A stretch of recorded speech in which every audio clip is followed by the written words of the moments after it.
Corey's first ever Topo Chico, which I can't believe. How old are you? 38. You've gone almost darn near 40 years without trying a Topo Chico. Yeah. That is un-Texan in so many ways. I mean, it's from Mexico. How's this Texan? Well, we're live. Ranch Waters. Oh, hey guys. It's Corey Thompson here with Roughneck Real Estate. We're back with Emma Coffman. The internet loved her / hated her last time. So That is true. Ryan set this back up. And right before we came on, they gave me the old Topo Chico. They say it's un-Texan of me that I haven't had one, even though it's Mexican water. It is. Ranch water is like a staple, like at the processing barn. The Topo Chico, the ranch water with tequila and a little bit of lime. So where does it say ranch water on your app? It's not. You gotta ranch water is when you add the tequila and lime into it. Oh. Yeah, it's a cocktail. You can't chug it. Don't chug that. That would hurt. I mean, it's just a little different. It's just a little different. It kind of comes at you a little hard. Like right now, it's doing something still. So I don't know. It's rich people shit. It's a sipping beverage. It's not a I'm thirsty. Let me chug half of that. That would it's a little cause rough. heartburn. I'd guess. But So how's the internet been? So to recap, Emma came in to this studio with, when I first saw you on TikTok, Spoonie had misguided us on the Santa Gertrudis cow. I'm proud of you. You actually pronounced it right this Yeah, time. yeah. You stitched it. I did. I think. Did I? I had something. That's something Yeah, to you do with did. that. I did? Yeah, I think so. Something happened A there. long time ago. Okay. Long time ago. And then Ryan invited you out from my account, by the way. So if people are messaging you from my TikTok account, it ain't always me. So anyways, Ryan invited you out. You came, you had 5,000 followers. Now you're at 32 now. 32,000 Yeah. followers. All because you made the internet so mad Yeah. over knowing the stats Yeah. around agriculture. Right. Yeah. I think the biggest thing was people's reaction to the export dollar value. I do not make $15 billion a year. If I did, I would have a lot nicer things. But that one, people got ticked off over the USDA deal. And then people came at me for the man of God and comment. That one was aggressive. That was. Now, so these got split up on, so you saw yours, what made people mad at your TikTok, but you didn't see what made people mad at my TikTok. That is true. What'd they say on yours? Oh man, they at first, I think they thought I was a hot girl on TikTok.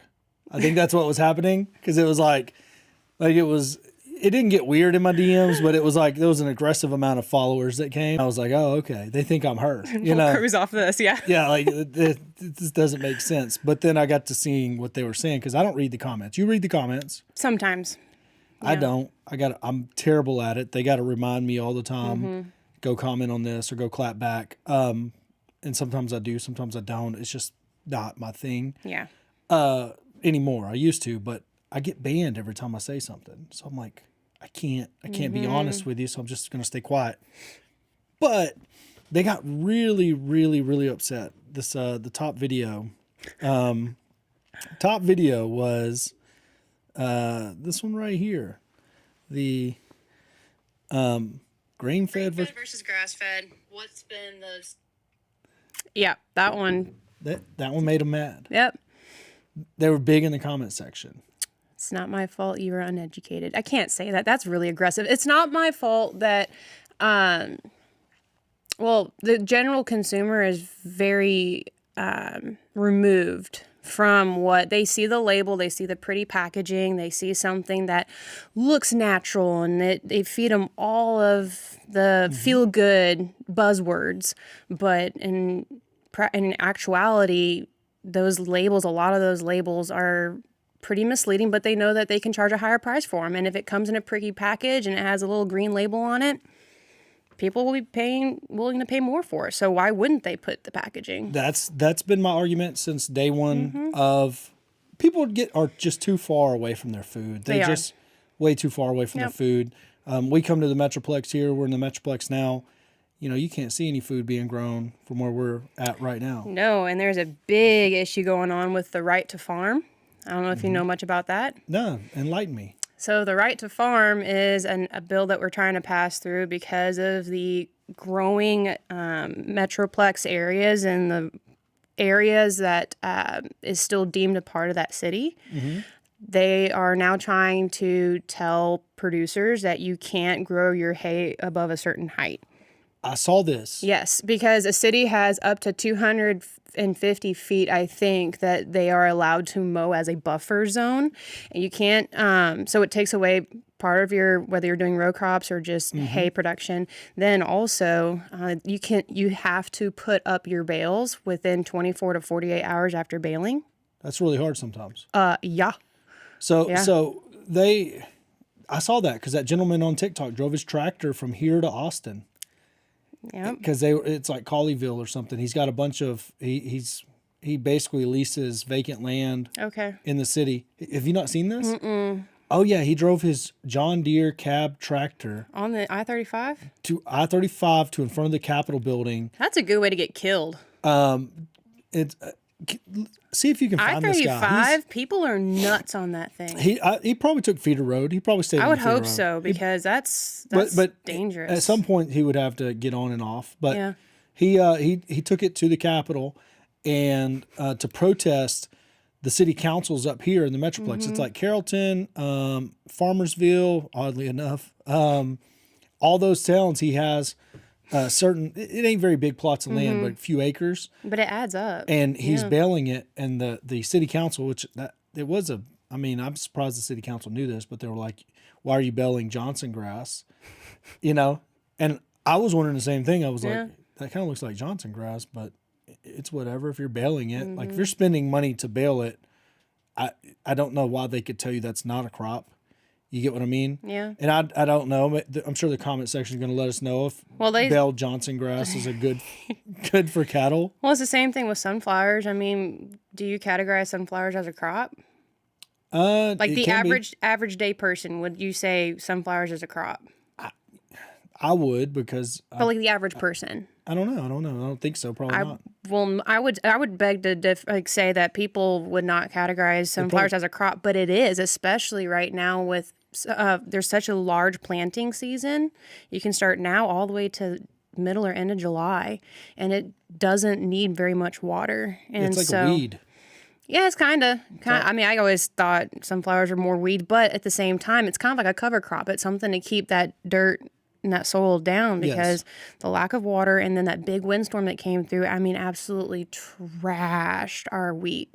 Did it? Oh my gosh, 106,000 mile per hour winds up in Lubbock was like, I think 76, 77, something like that. Mile per hour winds. Yeah, I walked outside the barn after I got done putting up horses, and it was just all red. I saw on my Snapchat, yeah. And then I was don't do this, but I did it. Carefully drove on one of the old county roads, and it was just, I could see in front of me at that point, but there was a trailer in front of us, in front of the barn, and there was a trampoline just wrapped around that house. But yeah, it trashed any sort. I would say about 80% of the existing crop of wheat that was still deemed good, which is only like 14%, good to very good. Right. Trashed that. And with the Ukraine war going on, the wheat crop is probably at least coming out of that area. Probably going to be pretty minimum. So anyways, that's kind of terrible. But we were going over some things before we got on camera. Yes. Beef shortage. Yes. Going to happen. Already here. So during COVID, for a lot of y'all don't know, there was a demand went down heavily during COVID for a little bit. The the amount of workers we could get at the plant went down Yes. because of COVID. Not the demand. I wouldn't say the demand. I think the demand actually went up, but the amount of people that we could actually, the workforce essentially plummeted, which backed the feedlots. Okay. So there was a backup, and there was a kill off during COVID a little bit. And then this last summer, we had a big, giant drought. Still here. Still here. I mean, in some places, it's gotten a little better. A little bit. If you can get some moisture in, that'll be good. But the La Nina, yeah. So during a drought, explain what happens. How does that work? Yeah, so when we have that large of a drought, this is probably the worst it's been in a long time, or as long and severe as it's been. So if you have cloud cover during the summer, you can kind of get away with less water, but we had a pretty brutal summer, really dry winter, dry spring still, and then with all the winds removing any summer topsoil moisture, but our aquifer is going down. And so the problem that people were having late summer, fall of last year was that they didn't have water. And you can haul in feed, but hauling in water is expensive, it's time consuming, and it's not very efficient. So a lot of these smaller cow-calf operations said, I got to cull my herd. And so they made decisions and sold a lot. There's a video somewhere of one of the stockyards, and that line, that trailer line, that sale barn went all the way. I mean, I don't know how many miles it was, but it was a lot. I think it was Sulphur Springs. I think if you search it, you can pull it up, but it was miles and miles and miles and miles and miles, which they have a big sale anyways, whatever. But not like that. But not like that. No. And so that what we did was we were relieving the amount of cattle. Maybe if you put Sulphur Springs, Cell Barn line, drought line. Yeah, it's something like that. It might not have been Sulphur Springs. It might have been. I can't remember. That's it right there. Yep. And which city was that? Is it Sulphur Springs? I think. Let's see. Yeah, that sale went till like 2 or 3 in the morning. Could you imagine being an order buyer that day? It's a lot of cattle to look through. Look, I'm just talking about the hours. Like you've been up 24 hours, still trying to bid on cattle. Oh yeah. But that's the thing and so that line right there, a lot of people were selling off their mama cows and some of their females. And so to relieve, because there's a stocking rate, right? The amount of acres per head that is deemed sustainable. And so if you have a lot of grass, that stocking rate goes down. If that, or the acre per head. And then if you don't have a lot of pasture or no forage because of the drought, then it's a larger acres per head. So people were getting rid of their calves. Now we're in a position, and what that did is that flooded the feedlots. So then the packer had more buying power over the feedlots because there's a surplus of cattle. Now we're on the flip side. The flip side is now we don't have enough females. There's a threshold that we have to have replacement females for it in order to maintain that population. We are below that. So your calves are going to be more expensive, especially your females are going to be more expensive. Calves are selling at the sale barn. I think I listened to an ag report yesterday, and it was like $287. What are they normally? Oh, well, define normal. But like $120, $140, So somewhere 2X. on there. Yeah. This is the highest that we've seen in a good long while, which is great if you're a cow-calf operation. It's great because you're getting more dollar for your calves. But now it's costing the feedlots more, and we still have a shortage of feed, and especially roughage, any sort of hay. We're still suffering through that. So feedlots now have to put more money into their feed. They have to put more money into buying these cattle, which does mean that we have a little more power over the packer to an extent. That power always kind of fluctuates between the two. But And the Packers really always kind of they historically get the gravy train most of the time. But with that being said, Amarillo's coming out with a local plant, which is very exciting. There's a couple of people out in Dimmitt. A couple of my customers were talking about local people coming together and putting together a plant. I think they said, what? Yeah, the marketplace is fixing it. Yeah, well, I think that there's a higher demand now for, well, it's very popular to buy local. I always advocate for buying local if you can. Yeah. The only problem that you're going to have coming into those local plants is if they're going to be USDA certified or not. If they're not USDA certified, then they on the seller side have a lot more red tape to kind of go through. But if they can get it USDA certified, it's going to cost them a little more, but they can have a larger outreach for who they can sell to. Yeah, I just bought a half a beef from my buddy Trent Lockwood. His wife was just here, Lion Latch. He's like, hey, I'm gonna butcher however many, I don't remember. Anyways, he's like, do you want one of these halves? And I was like, how much? He's like, $2,400. I'm like, I'll take it. Yep. So I'm getting a half finished.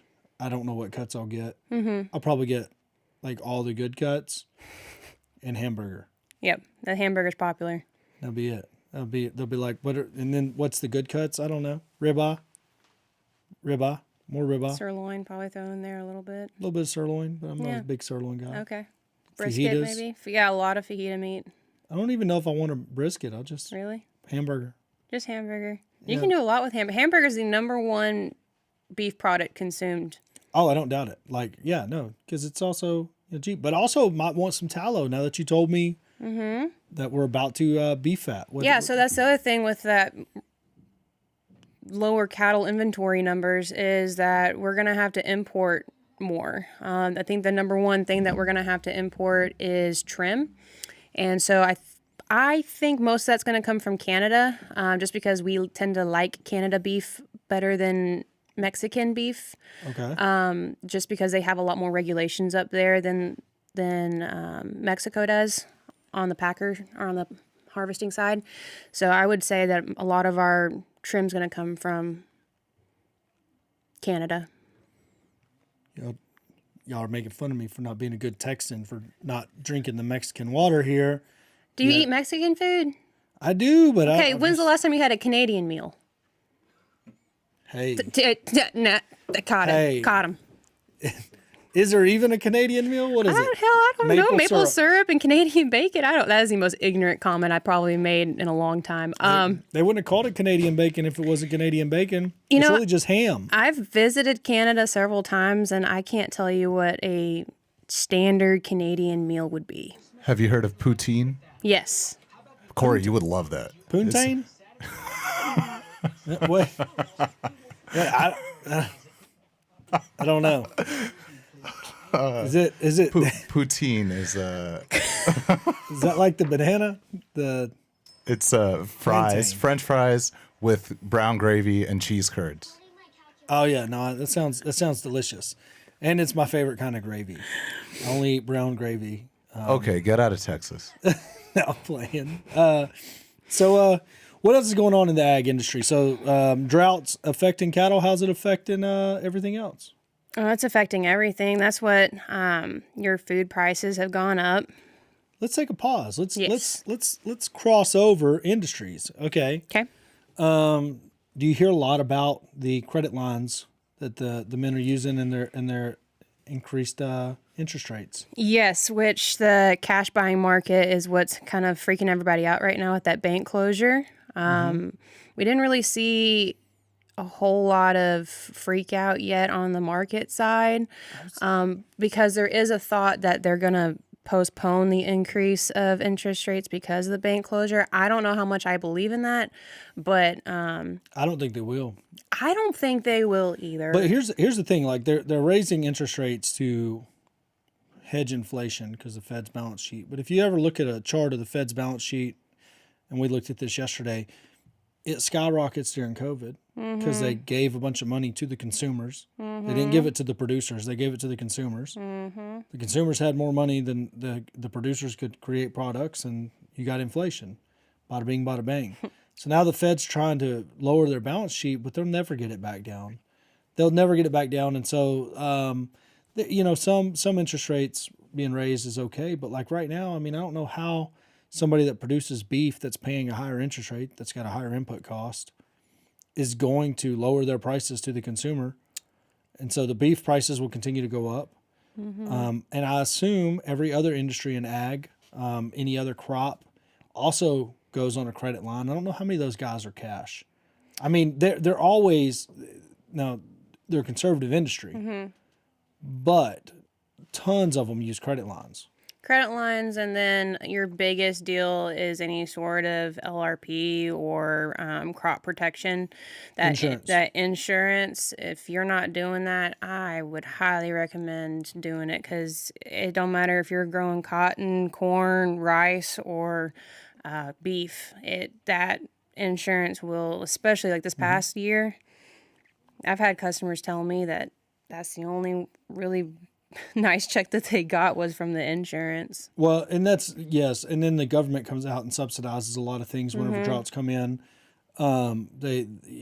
I don't know how any of that stuff works. I just know some guys around town get some pretty big checks from the government when there's a drought, which is kind of ironic. But the part of that is important is to have a country, you have to have a stable food supply. And so the government's job, in keeping the country stable and fed, is to ensure that the food supply always exceeds the population.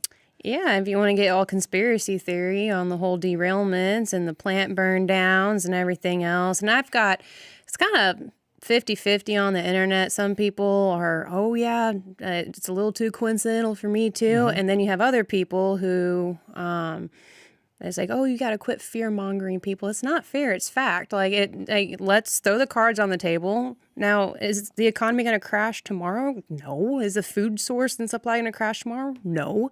But it is something to be aware of. I think that turning a blind eye to things and being ignorant isn't going to solve. The media is probably the biggest problem with all that. Yeah, and sure. The problem with it is that there's 1,000 train derailments a year. There are. That's, what, 3 a day? Right, but my thing is, how many of those derailments that are carrying hazardous material have a hazmat crew already at the scene? I don't know enough about that. The only thing The only thing I can tell you is I don't know anything about that train derailment. But if there's 1,000 a day, how many could you report, or 1,000 a year? How many could you report on a day? Right. You get what I'm saying? Yeah. So like when these things happen, it sells. Oh, for sure. It's getting people wound up. It just sells. It just it keeps people distracted from what's really going on. Like the Biden administration, while all this was going on, they went ahead and okayed for tearing out the pipeline. Of what?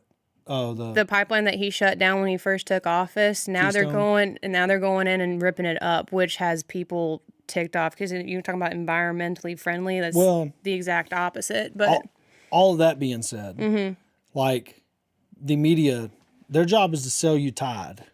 It's to get you to drink Pepsi. That's what they get paid to do. They get paid by their sponsors to get eyeballs on their products. That's it.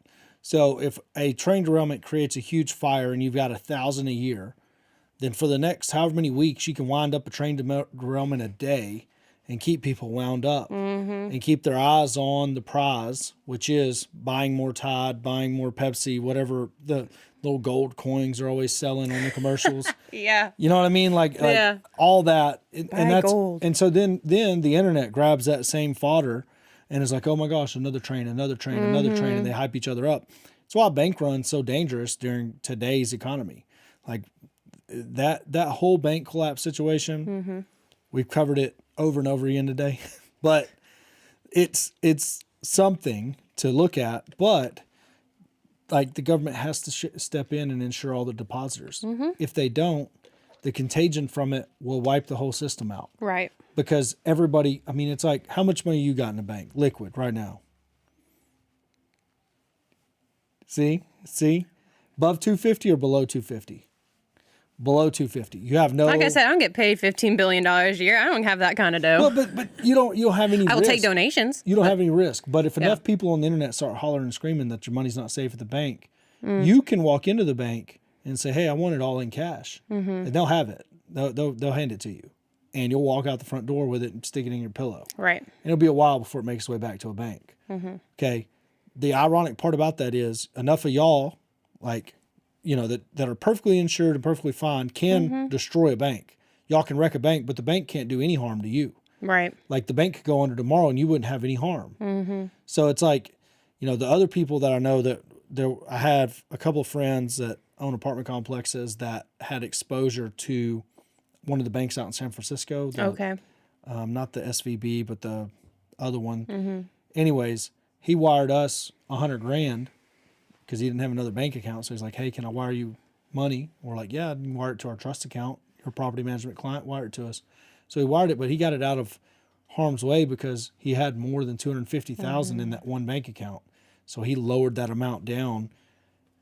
It's still sitting in a bank. You know what I mean? Right. I mean, it's not like not that it's not safe in any bank, but it's sitting in a bank account right now that's got, probably holds more than $250,000 in it on a Right. pretty regular basis because that's our trust account. So we collect, $400,000 a month in rent.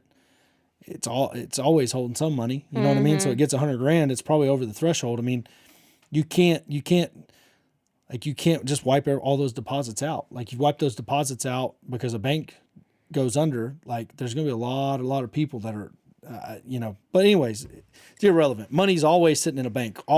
Unless you pull it out and stick it in your mattress, it's Right. sitting in a bank somewhere, so it's at risk. You buy a bond, guess what? It's sitting in a bank. You buy a stock, money's still sitting in a bank. Mm-hmm. So you got like the one job the government's got is to make sure that those deposits exist. So, anywho, cattle market going to be wild. Right now, you just said that it's really expensive to get inventory. Emery's Poppy told me inventory is king. Mm-hmm. I don't know how many head he's got. I don't know if he's got 3,500. I don't know if he's got 4,000. I don't know how many head he's got.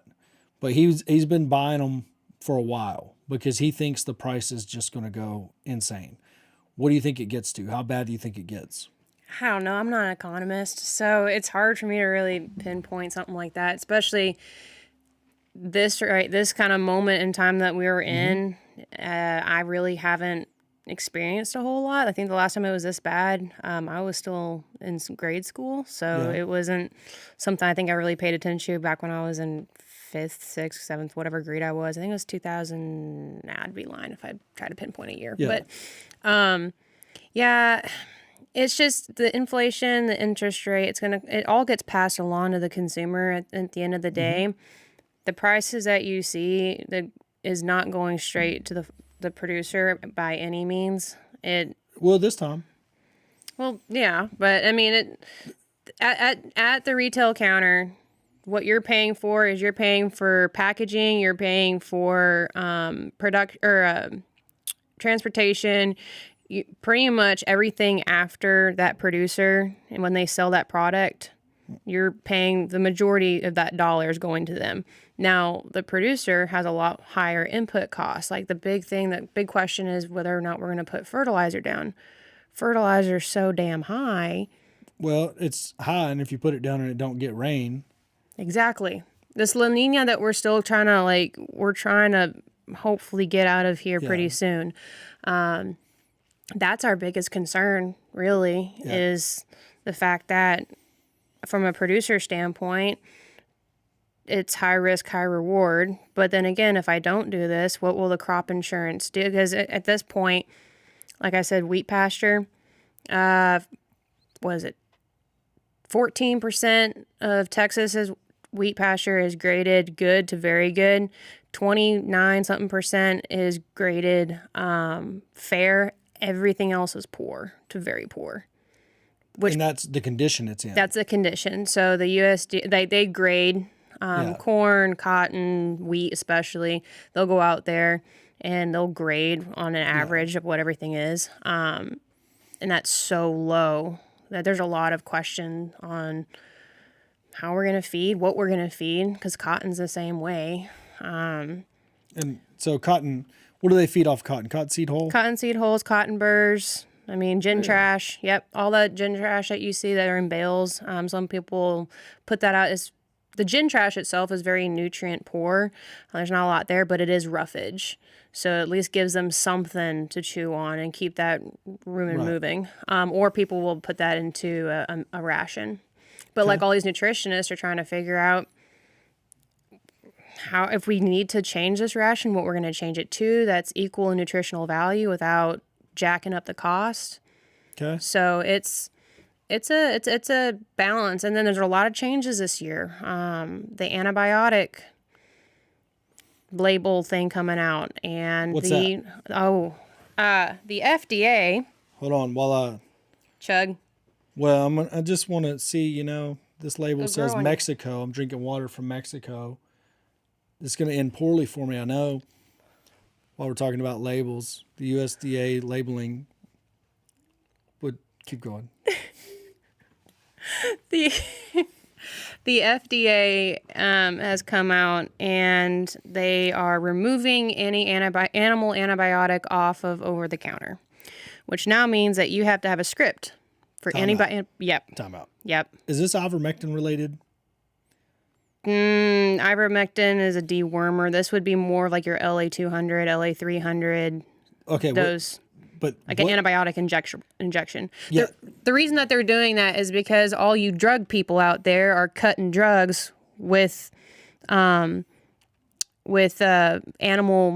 pharmaceuticals. So now the FDA is now hammering down like implants.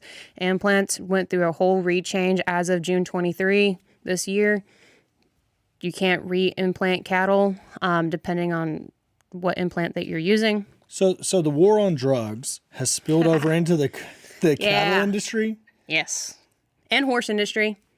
That drug I'm talking about that people cut with, that is a horse drug. Yep. What in the world? So they're going to put it onto the vets to write prescriptions Yep. to ranchers. Yep. And then the ranchers got, I guess, go to the feed store? No, Pharmacy? you can't go to the feed store. It has to come from a vet clinic. So if you don't have a good relationship with your vet, you better start creating one, because you have to have a script for antibiotics starting in like 23 or starting June. You also of have this to year. have a place to buy them. You call it comes from your vet, so, or distributor. So if I call, I'm just going to pick on Joe Covey at Muleshoe Vet Supply. Awesome guy. He's a distributor. So like a rep sells, he puts in an order for a certain amount of drugs from whatever pharmaceutical company he orders from, and then cattlemen can come to him and buy. But certain drugs, But they have to have prescription. So this is. I mean, I can think of tons of places out in the middle of nowhere.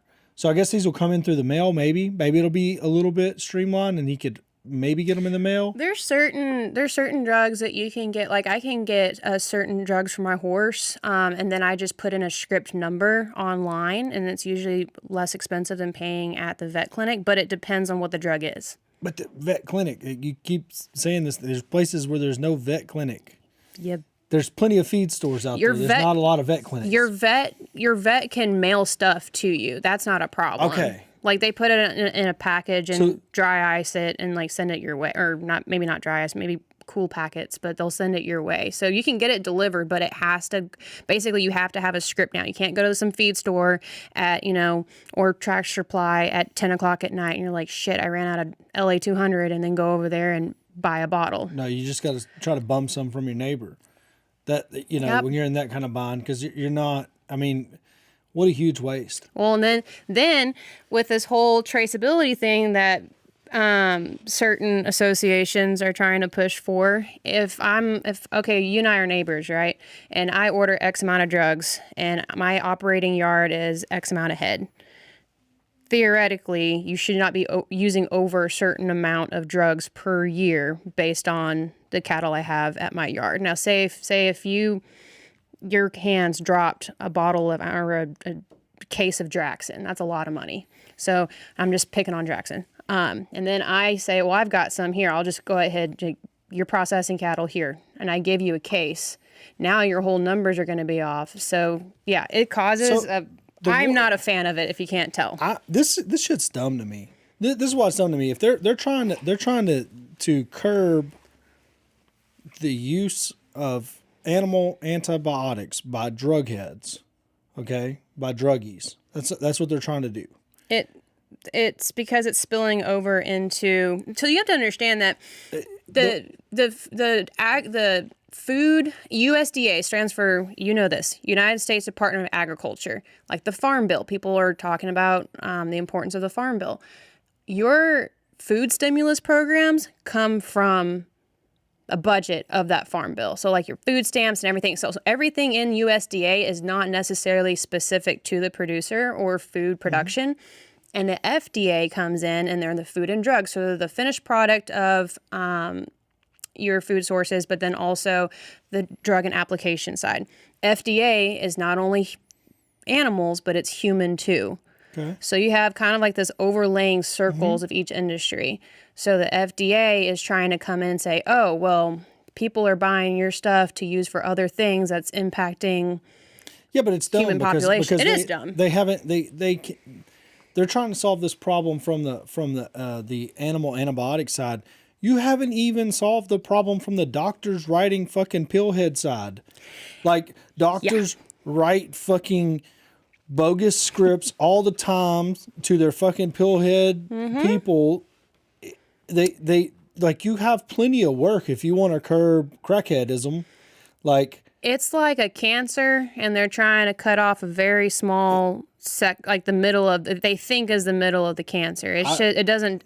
This is why I'm a huge advocate for, if you're going to be making food and drug choices, you need to have a very experienced background and wealth of knowledge into that. Because, I mean, again, some people might say that's a good thing. Some people might argue against this, and that's fine. You can have a difference of opinion on that. But I personally think that once you start controlling the accessibility of products to a producer is when that snowball is going to come downhill and turn into an avalanche. You're just going to make costs more, and then you're probably going to make criminals out of some people that aren't going to, aren't going to necessarily follow the rules perfectly, that don't deserve to be criminals.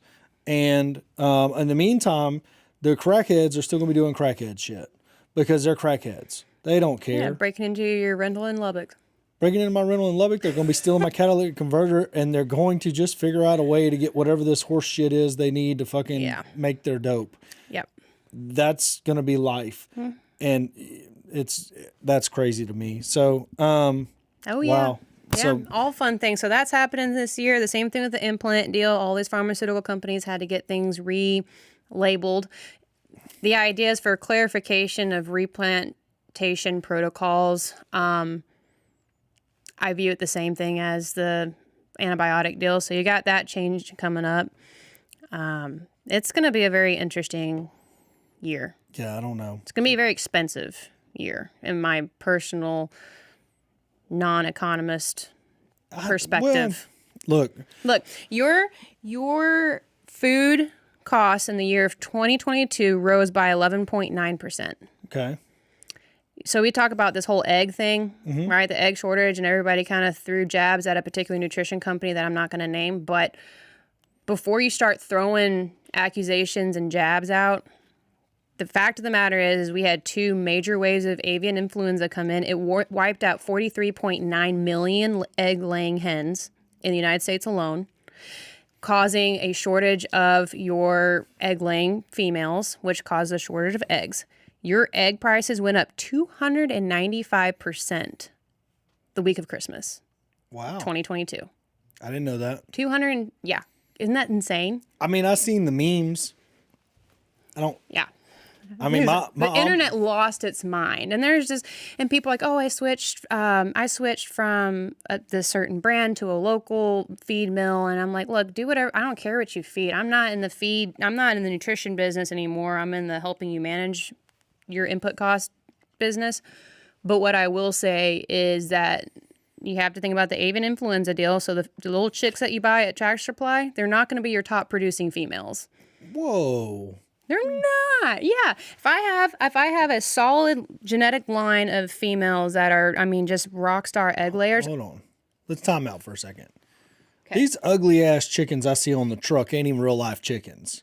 They're like the broilers. They're just genetic fucking weirdos. They're little broilers, yeah. Little albinos with big old fucking red shit hanging over their eye. Those are your. Are those the laying chickens? Or no, those are your broilers. Those are poultry that is bred and genetically bred for meat production. Yeah, so my little chicks that I get at Tractor Supply, they grow up with a little color. They grow up with a little. Those are different breeds. Yep, your Americanas, Rhode Island Reds, things like that. Yeah, they're a little Plymouth more, Rocks. They're a little more prize. I like that.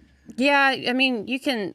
So during COVID, there was a huge increase in poultry, like egg production. Yeah. Buying.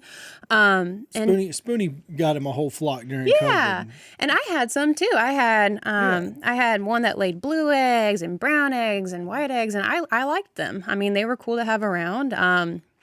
They were a great desensitizing tool for horses between my dog chasing them and the yeah. Yeah. So, but with that being said is think about that. That was COVID of 2020, right? Mm-hmm. 2022, about age 2 or 3 is when birds start molting and their egg production typically goes down naturally anyways.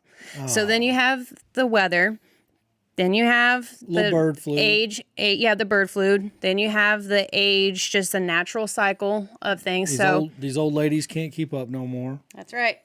That's right. So they're not even old. It's just they naturally, after about 2 to 3 years, they naturally go down in egg production anyways. So now we got these big egg problems and 11.9% food problems overall. Your food costs went up 11.9%. Your egg production, the amount of females out there decreased by almost 44 million birds. In 2023, we're going to see the cattle and wheat calamity, which are both they're tied together pretty good. And then you mentioned something about Mexico's not going to buy any corn, so we're going to have we're going to have a corn surplus. So we're going to have cornbread a lot this year. I don't know. Mexico may back down from that. They might not. So essentially what's going on is Mexico is deciding that as of June, again, why is everybody picking on June? But anyway, June of this year, they are no longer going to be importing any sort of biotech corn from the United States, which is a massive problem. Corn is our number 1 export.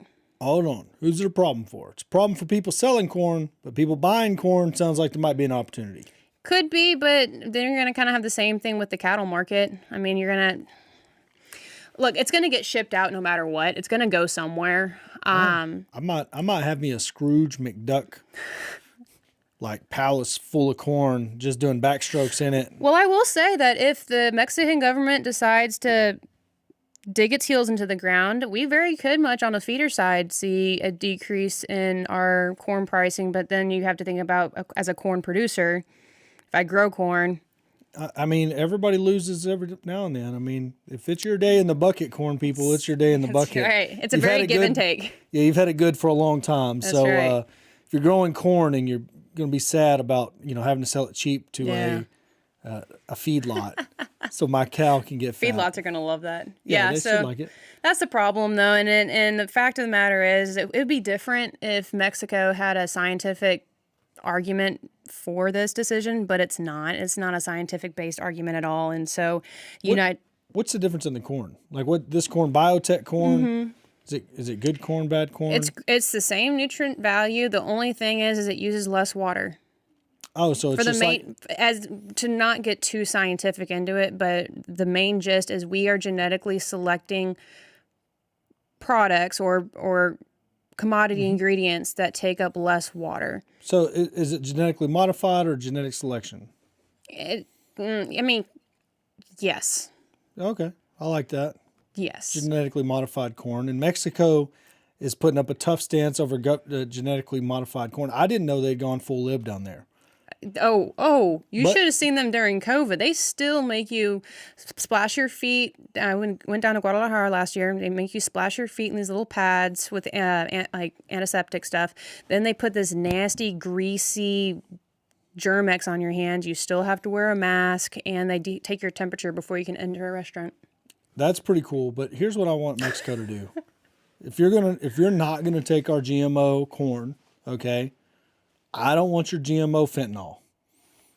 Like, fine, even trade. Keep your bullshit on your side of the border. Like, you know, like they're bringing way worse stuff into our country, and then they're mad at our corn. Well, and this is the bone I'm very disappointed in NCBAs. And this may be something that I'm just not as educated on that I should be, but I'm pretty disappointed in NCBA because they came out and they didn't really stand as strong as I would have liked them to for the country of origin labeling.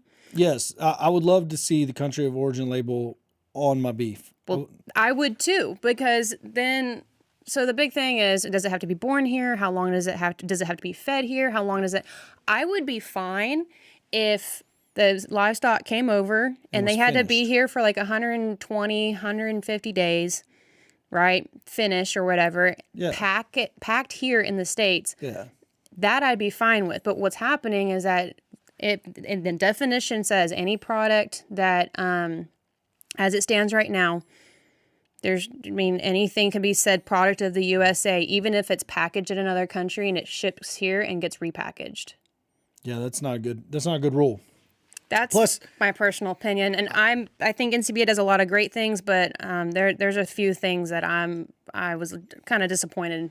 I wanted to step further. Yes, I wanted to say Texas. That's what I wanted to say. Okay, so the problem but I don't care about the rest of the country. I don't want Oklahoma to have their own label. I don't want New Mexico to have their own label.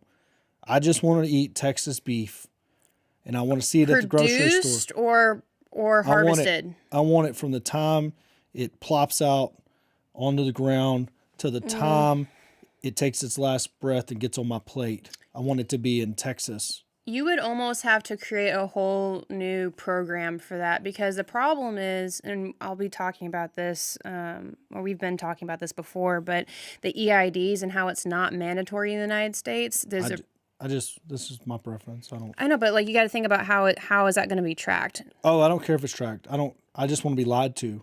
So but how can, okay.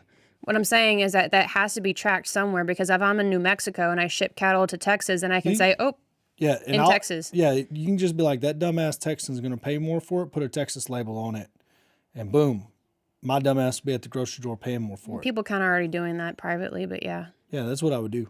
If I see Texas on something, like I don't even like toast, but Texas toast, it's like... Sopped in brown gravy? Yes, it's like I've never seen New York toast, just like...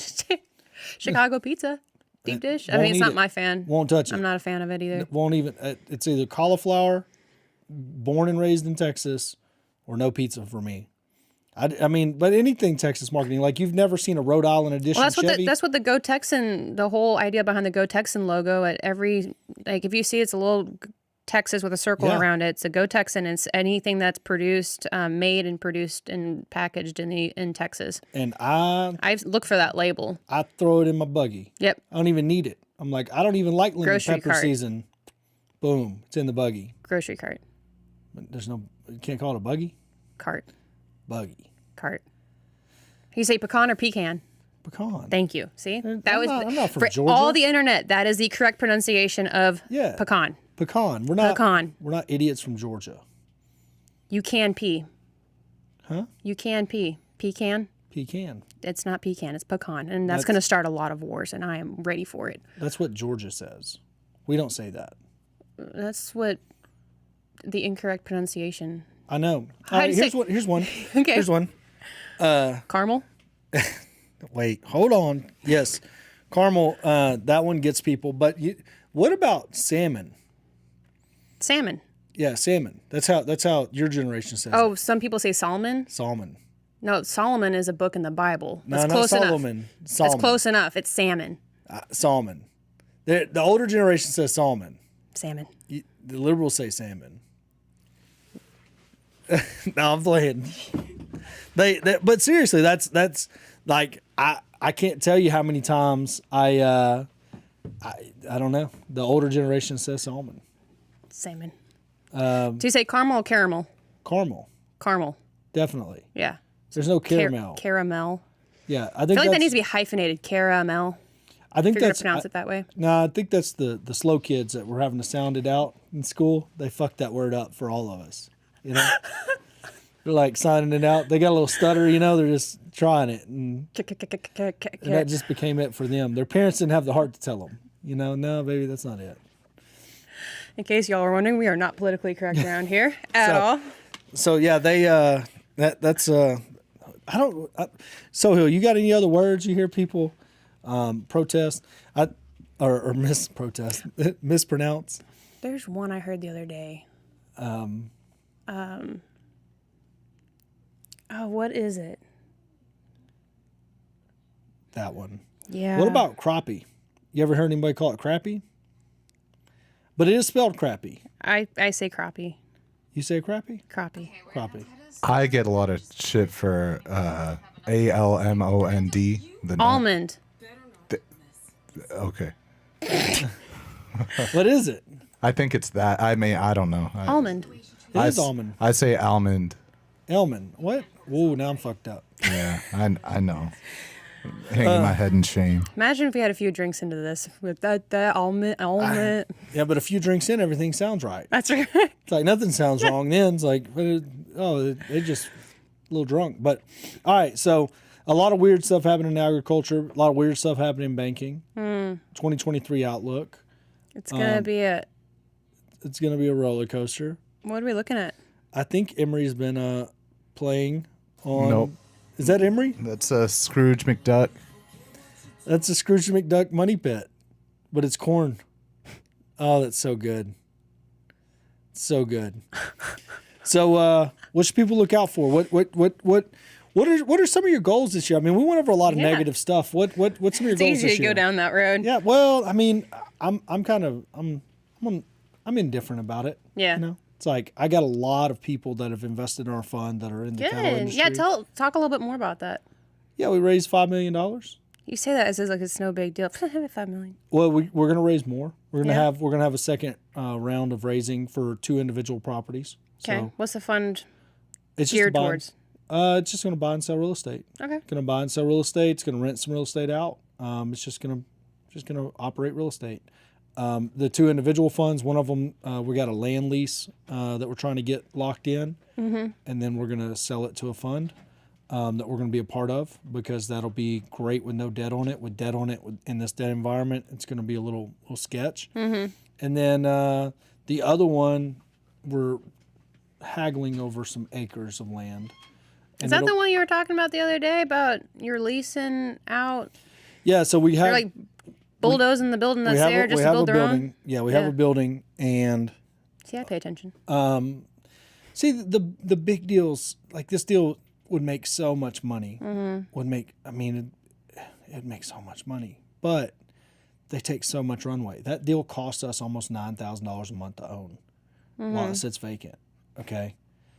And that's $120,000 a year in carrying costs. And yeah, that doesn't include the insurance, so it's a little bit more. But that deal right there, that particular deal, we bought it because it's like a 2x. Like you buy it actually it's like a 4x. So you can buy it and quadruple your money. Okay. But it's been so painful to own that now we got a land lease that's in place. Land leases take a long time to get established. Okay, so they come in right now today. We sign paperwork. They won't have to pay us until their business is operational. So they got to tear down a building and build another one, and they don't start making payments to them. But the lease itself has value. So we would fire sell it to a fund, to a group of people that have cash, to get that $9,000 a month off of our books, and then take a smaller piece of the upside.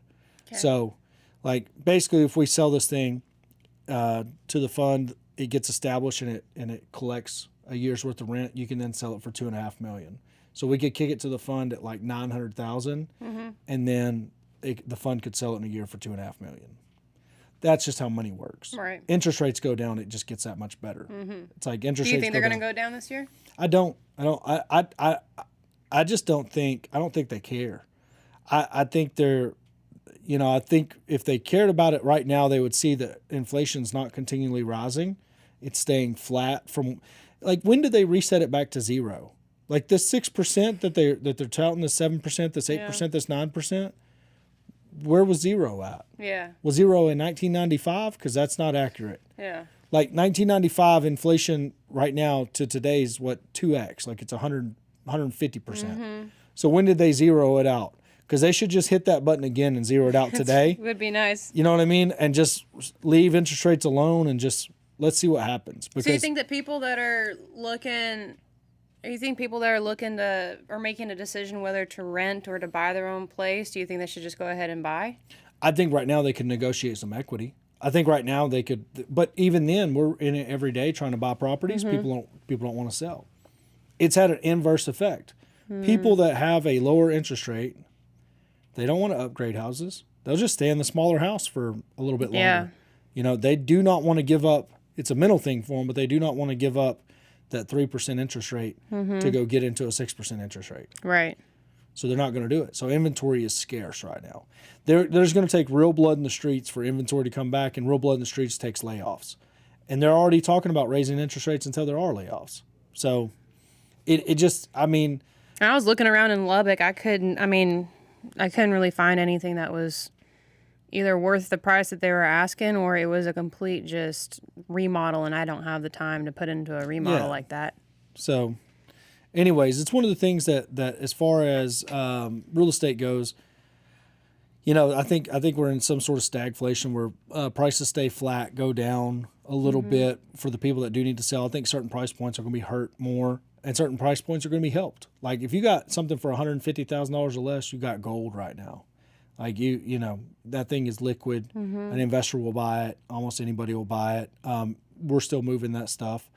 But if you're up in that $600,000-$700,000 price range, that's just too much house for most people right now. Right. And nobody's looking to upgrade. It's like, why am I going to get out of this $300,000 or $400,000 house that I bought that it's at a 3% interest rate to upgrade to a little bit more square footage and maybe a little bit nicer neighborhood, but I'm going to triple my payment. Well, and your food and just living expenses in general are so much higher too. So Living expenses are higher, but that's the part that people keep underestimating the American people. The American people will go get a second or third job to keep their stuff headed their way.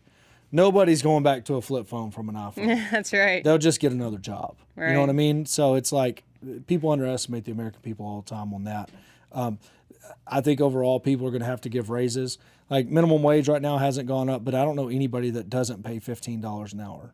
You know, I think we got one person that works in our entire organization that doesn't make $15 an hour, and that's because he came on as an intern. You know, so he's, you know, it's like, bro, you're supposed to be working for free, but here's some money. You know what I mean? Here's a little kickback for you. Yeah, that's it. So I mean, you know, overall, I'm not, it's somewhat concerning as far as for the average American. I do feel for them from the price of food and everything else. But I also am like, hey, you can go work a little bit harder and set yourself up. Like, what do you make an hour? Do you make an hour or do you make a salary? Salary. Okay. Plus commission. So what do you make a year?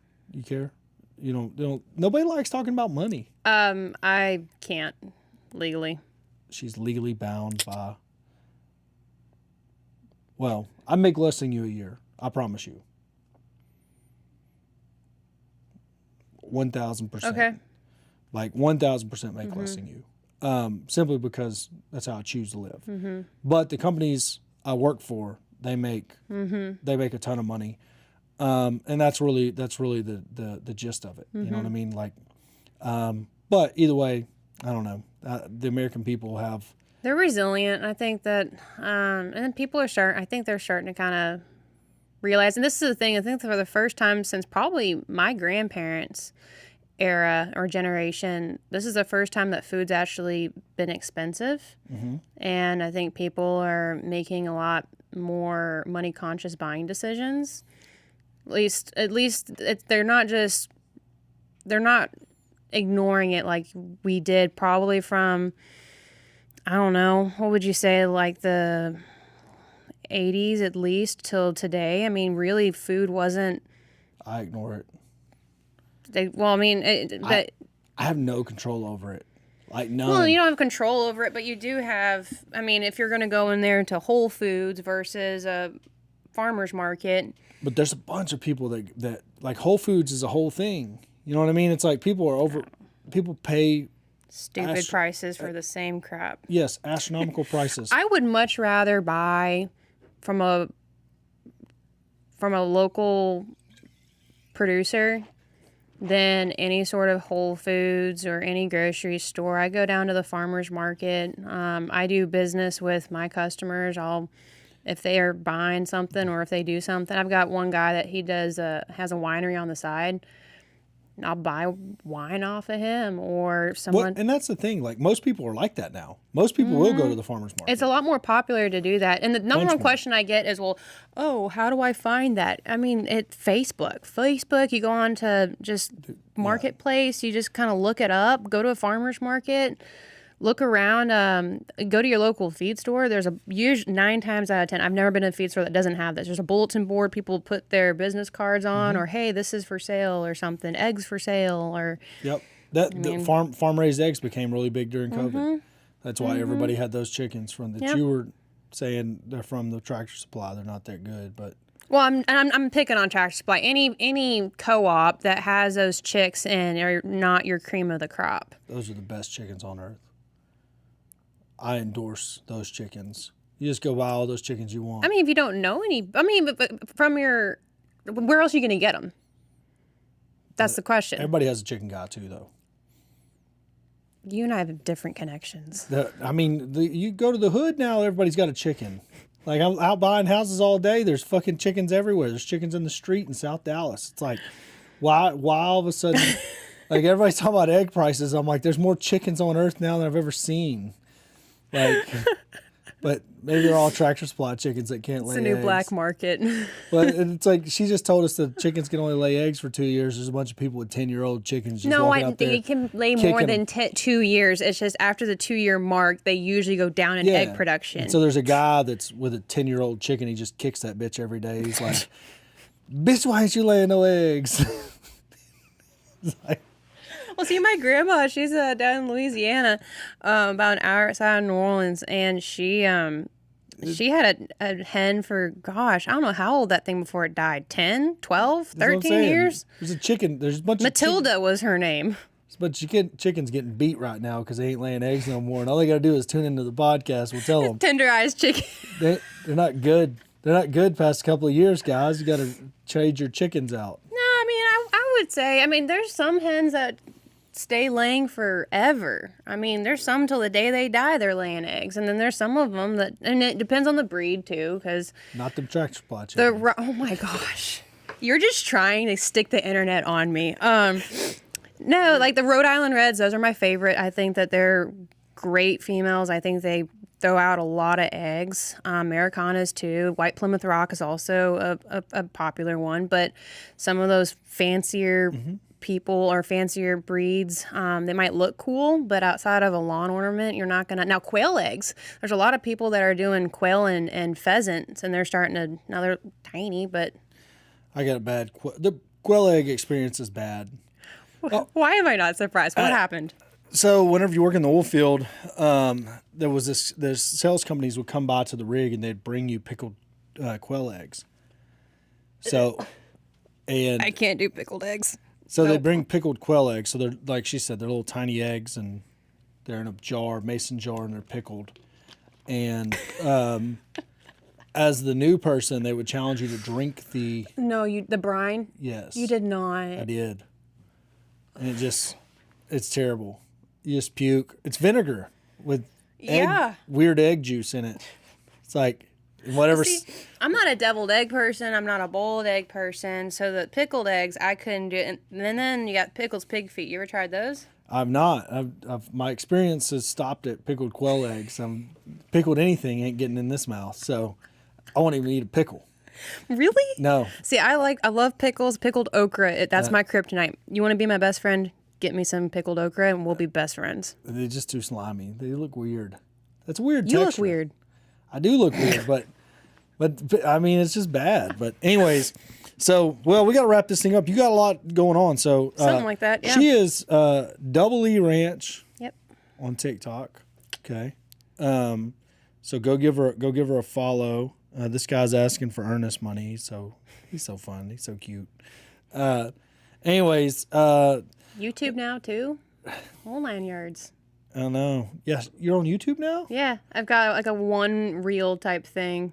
Really? One. That's it. Double E Ranch on YouTube? Yeah, I think it's Double E Ranch Enterprises. I think it's the same logo. I mean, the link is in my bio. Can say that now. There's probably a link in this bio if you look around for it long enough. Hopefully, yeah. It's the same thing though. Yeah, so go check her out. She's going to be back. We'll probably come in next month sometime. I'll have my friend Will in here, and we're going to go into the Superior Cattle Reps and the awesome deal that we have worked out for them. And I'm going to say we like I had something to do with it. I have nothing to do with it. But anyways, we'll be chopping it up. But she's going to be doing her own thing. There's going to be some other content she's going to be shooting on her own, so go check her out. We always appreciate Emma coming in. I think next time we don't go into cattle stats and we just go into drinking habits. We can have like drinking habits in our 20s. We can have like a board. I'll make you a ranch water. Yeah, I'll get a ranch water going for me because this is. I mean, surprisingly, throughout the podcast, I found myself drinking it for no reason. Not because it tastes great, but every Texan ever. So now you are indoctrinated. I was just like, I just want some more bubbly in my mouth. So it does work out better than the actual bubbly, pineapple bubbly. So anyways, we'll see y'all later. Thanks, Corey, for having me on. Appreciate it. Oh, no problem. Thanks for coming. Yeah. Later. If you go to Roughneck to Real Estate right now, you can be one of over 1,000 people that don't like something I said on the internet. You can find that video there right now on Roughneck to Real Estate at TikTok.